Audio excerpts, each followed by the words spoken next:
ओम।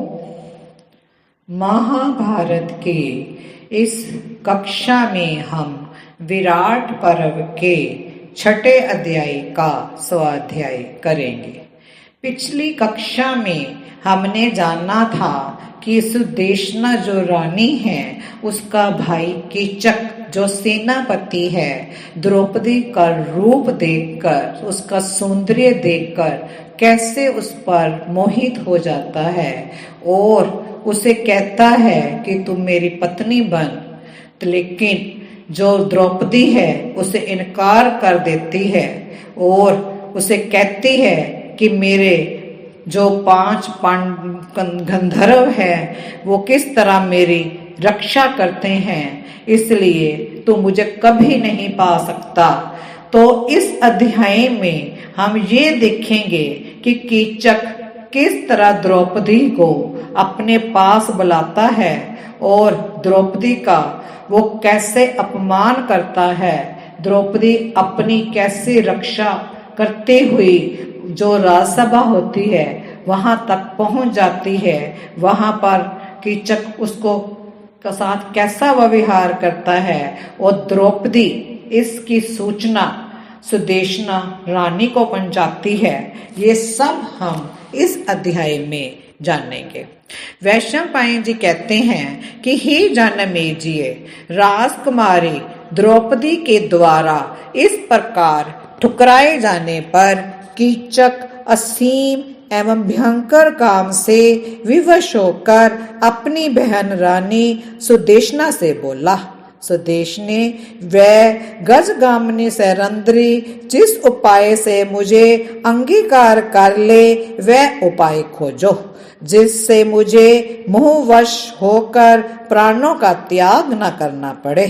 जनमेजय इस प्रकार बारंबार विलाप करते हुए कीचक की बात सुनकर उस समय राजा विराट की महारानी सुदेशना ने सूत से कहा, हे कीचक, तुम किसी पर्व या त्योहार के दिन अपने घर में मदिरा तथा अन्न भोजन की सामग्री तैयार कराओ। तब मैं इस सैरंध्री को वहां से सुरा लाने के बहाने तुम्हारे पास भेजूंगी। वहां भेजी हुई इस सेविका को तुम एकांत में, जहां कोई विघ्न बाधा ना हो, अपनी इच्छा के अनुसार समझाना बुझाना। संभव है तुम्हारी सांत्वना मिलने पर वह रमन के लिए तैयार हो जाए। बहन द्वारा इस प्रकार आश्वासन मिलने पर कीचक उस समय वहां से चला गया। घर जाकर उसने यथा समय चतुर रसोइयों द्वारा राजाओं के उपयोग में आने योग्य उत्तम एवं परिष्कृत मदिरा मंगवाई और भांति भांति के अनेक विशिष्ट और साधारण भक्ष्य पदार्थ एवं परम उत्तम अन्न पान तैयार करवाए। सब व्यवस्था हो जाने पर कीचक ने अपनी बहन रानी सुदेशना को भोजन के लिए आमंत्रित किया। तब रानी ने सैरंध्री को अपने भाई कीचक के घर जाने को कहा। सुदेशना बोली, सैरंध्री उठो और कीचक के घर जाओ। कल्याणी, मुझे प्यास व्याकुल कर रही है, अतः वहां से मेरे पीने योग्य रस ले आओ। सैरंध्री ने कहा, राजकुमारी, मैं उसके घर में नहीं जा सकती। हे महारानी, आप तो जानती ही हैं कि वह कैसा निर्लज है। कमनीय केशों वाली सुंदरी मूर्ख कीचक तो काम के मद से उन्मत्त हो रहा है। वह मुझे देखते ही अपमानित कर देगा, अतः मैं वहां नहीं जाऊंगी। राजपुत्री, आपके अधीन तो और भी बहुत सी दासियां हैं। आपका कल्याण हो, आप उन्हीं में से किसी को भेज दीजिए। वहां जाने पर कीचक मेरा अपमान करेगा। सुदेशना बोली, शुभे, मैंने तुम्हें यहाँ से भेजा है, अतः वह तुम्हें कोई कष्ट नहीं देगा। ऐसा कहकर सुदेशना ने द्रौपदी के हाथ में ढक्कन सहित एक सुवर्ण पात्र दे दिया।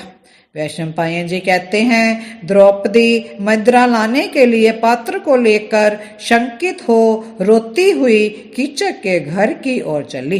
अपने सतीत्व की रक्षा के लिए वे मन ही मन परमात्मा से रक्षा की प्रार्थना करती रही।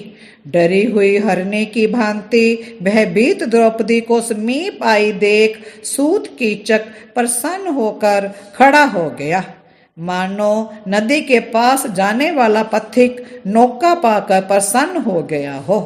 कीचक बोला, सुंदर अलकों वाली सैरंध्री, तुम्हारा स्वागत है। आज की रात का प्रभात मेरे लिए बड़ा मंगलमय है। अब तुम मेरी स्वामिनी होकर मेरा प्रिय कार्य करो। द्रौपदी बोली, राजकुमारी सुदेशना ने मुझे मदिरा लाने के लिए तुम्हारे पास भेजा है। उसने कहा था, मुझे बहुत जोर से प्यास लगी है, अतः मेरे लिए पीने योग्य रस शीघ्र ले आओ। कीचक ने कहा, कल्याणी, राजपुत्री सुदेशना की मंगाई हुई वस्तु दूसरी दासियां पहुंचा देंगी। ऐसा कहकर सूतपुत्र ने द्रौपदी का दाहिना हाथ पकड़ लिया। वैशंपायन जी कहते हैं, पकड़ में आने पर वह कीचक को धक्का मार और उसे भूमि पर गिराकर भय से कांपती हुई राजसभा के शरण में आई। वहां राजा युधिष्ठिर विद्यमान थे। कीचक ने भी तुरंत ही उठकर भागती हुई द्रौपदी का पीछा किया और राजसभा में जाकर उसने राजा के देखते देखते उसे पृथ्वी पर गिराकर उसके लात मारी। राजसभा में बैठे हुए भीमसेन और युधिष्ठिर ने कीचक के द्वारा द्रौपदी का ये अपमान अपनी आंखों से देखा, जिसे वे सहन ना कर सके। महामना भीमसेन दुरात्मा कीचक को मार डालने की इच्छा से उस समय रोषावेश में दांत से दांत पीसने लगे।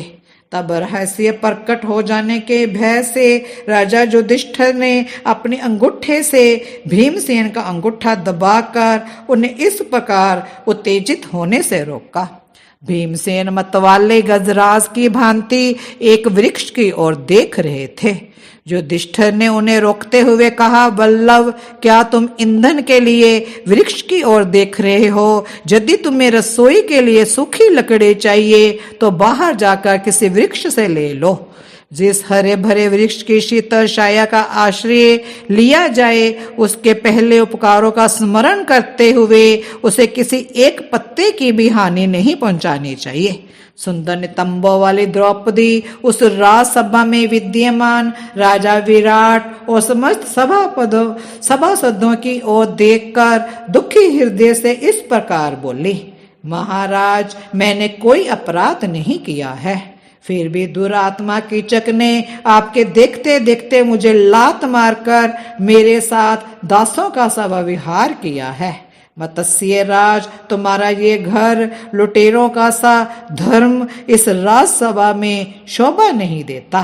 तुम्हारे समक्ष कीचक द्वारा मुझ पर मार पड़ी, ये कदापि उचित नहीं कहा जा सकता। कीचक को धर्म का ज्ञान नहीं है। मत्स्य राज भी किसी प्रकार मर्मज ये धर्मज नहीं है, तथा जो अधर्मी इस राजा के पास बैठते हैं वे सभासद भी धर्म के ज्ञाता नहीं हैं। हे जनमेजय, कांति में द्रौपदी ने उस समय आंखों में आंसू भरकर ऐसे वचनों द्वारा मत्स्य राज को बहुत फटकारा और उलाहना दिया। विराट ने कहा, सैरंध्री, परोक्ष में तुम दोनों में क्या झगड़ा हुआ है इसे मैं नहीं जानता, और वास्तविक बात तो जाने बिना न्याय करने में मेरा क्या कौशल प्रकट होगा। वैशंपायन जी कहते हैं, हे राजन, तत्पश्चात सभासदों ने सारा रहस्य जानकर द्रौपदी की बारंबार प्रशंसा की, उसे अनेक बार साधुवाद दिया और कीचक की निंदा करते हुए उसे बहुत धिक्कारा। जब सभासद द्रौपदी की प्रशंसा कर रहे थे तब कुरुनंदन युधिष्ठिर ने अपनी प्रिय महारानी द्रौपदी से इस प्रकार कहा, सैरंध्री, अब तू यहाँ मत ठहर, रानी सुदेशना के महल में चली जा। पति का अनुसरण करने वाली वीर पत्नियां सब क्लेश चुपचाप सहन कर लेती हैं। जो साध्वी देवियां पति की सेवा करती हुई क्लेश उठाती हैं वे पति लोग पर विजय पा लेती हैं। हे सैरंध्री, तुम अब जाओ, गंधर्व तुम्हारा प्रिय करेंगे। जिसने तुम्हारा अपकार किया है वे उसे मारकर तुम्हारा दुख दूर कर देंगे। ऐसा कहे जाने पर सुंदर कटी प्रांत वाली द्रौपदी तीव्र गति से रानी सुदेशना के महल की ओर चली गई। उसके केश खुले हुए थे और क्रोध से उसकी आंखें लाल हो रही थी। सुदेशना ने कहा, हे वरारोहे, तुम्हें किसने मारा है? हे शोभने, तुम क्यों रोती हो? भद्रे, आज किसका सुख समाप्त हो गया? किसने तुम्हारा अपराध किया है? द्रौपदी बोली, मैं तुम्हारे लिए मदिरा लाने गई थी। वहां कीचक ने राजसभा में महाराज के देखते हुए मुझ पर ऐसे प्रहार किया है जैसे कोई निर्जन वन में किसी असहाय अबला पर आघात करता है। सुदेशना ने बोला, घुंघराले बालों वाली सुंदरी, यदि तुम्हारी सम्मति हो तो मैं कीचक को मरवा डालूं, जो काम से उन्मत्त होकर तुम जैसी दुर्लभ देवी का अपमान कर रहा है। सहरंदरी बोली, महारानी, दूसरे ही लोग जिनका कि वे अपराध कर रहा है उसे मार डालेंगे। मैं तो समझती हूँ अब ये निश्चय ही यमलोक की यात्रा करेगा। इस अध्याय में हमने देखा कि कीचक से किस प्रकार जो द्रौपदी है अपनी रक्षा करती है और भागकर राजसभा में जाती है और कीचक किस तरह उसको लाते मारता है, उसका अपमान करता है और भीम कैसे इसको सहन करता है, युधिष्ठिर सहन करते हैं और युधिष्ठिर उसको सुदेशना रानी के पास द्रौपदी को जाने के लिए कहते हैं और वो जाती है। अब आगे क्या होता है अब अगली कक्षा में देखेंगे कि जो कीचक है कि किस तरह उसका भीम क्या हाल करता है, कैसे वध करता है और द्रौपदी के अपमान का कैसे बदला लेता है, वो अगली कक्षा में जानेंगे। आज इतना ही। ओम शांति शांति शांति।